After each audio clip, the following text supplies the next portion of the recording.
دنیا میں دین کیسے تلاش کریں؟ نہیں کر سکتے، ممکن نہیں ہے، تو راستہ کیا بچا کہ ہماری نماز کے درمیان ہمارے سامنے کسی کو مارا جا رہا ہو تو ہم صرف نماز کو دین سمجھ کے اپنی بات جاری رکھیں گے؟ یہی سوال میں اپنے بچوں سے پوچھا، جواب ملا ہاں، سلام پھیرنے کے بعد ہم بندے کی مدد کریں گے۔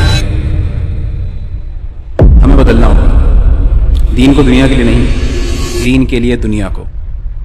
دو طریقے ہیں، پہلا نیت۔ کیا مطلب ہوا؟ مطلب 3 بار عمرہ کرنے جا رہے ہو، ہر سال مہنگا جانور ہی قربان کرو گے، بہتر ہے فلسطین کی امداد میں دے دو۔ جم جا رہے ہو، اس نیت سے جاؤ کہ اللہ کے لیے مضبوط ہونا ہے، حضرت علی، حضرت خالد بن ولید جیسا مضبوط، تاکہ ناحق کے خلاف کھڑے ہو سکو۔ کاروبار چلاتے ہو، آس پاس کسی کو بھوکا مت سونے دو۔ استاد ہو، بچوں کی رہنمائی کرو، گورنمنٹ سکولز میں جا کر حرام نہ کھاؤ۔ فقیر بھی ہو تو راہ چلتے آدمی کو مسکرا کے سلام کر دو۔ یہ بھی دین ہے، یہ دنیا نہیں ہے۔ چھوٹے ہو، من لگا کر پڑھو، اسلام کے لیے بہت سارے عبدالقدیر خان چاہیے۔ ہاؤس وائف ہیں، اپنے بچوں کو وہ تربیت دیں جس سے وہ مجاہد بنے۔ اس طرح ہر کوئی اپنے کام میں دین تلاش کر سکتا ہے، صرف ضرورت ہے تو نیت کی۔ ہر وہ چیز جو شیطان سے قریب لے کے جاتی ہے اس سے دور ہو جاؤ۔ نمبر 2، جنریشنل طریقہ، مطلب جو پیرنٹس ہیں یا بننے والے ہیں، اپنے بچوں کی آخرت کی خاطر اسلام سیکھو۔ اپنے بچوں پر پیرنٹنگ کے ایکسپیریمنٹ مت کرو۔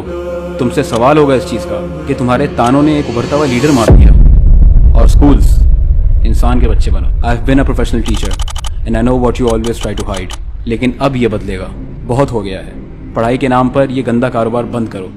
ینگ جنریشنز کو اب ہم بتائیں گے کہ تمہاری تعلیم کا اصل مقصد کیا ہے۔ I am planning for it.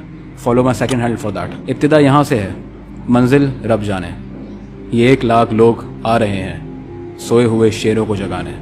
ہاں یہ کام لمبا ہے، لیکن اسی کام کے درمیان اگر آپ کی موت بھی آ گئی تو اللہ کے سامنے کھڑے ہو کے آپ کے پاس کہنے کے لیے کچھ ہوگا ضرور۔ آپ میری ٹارگٹ آڈینس نہیں ہیں، آپ میرے لوگ ہیں۔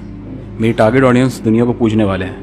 انسٹا ان تک فیملی بلاگرز اور فیشن ماڈلز کی ویڈیوز ہی پہنچائے گا، تو اسی لیے میں نے اپنا کام کر دیا، باری آپ کی ہے۔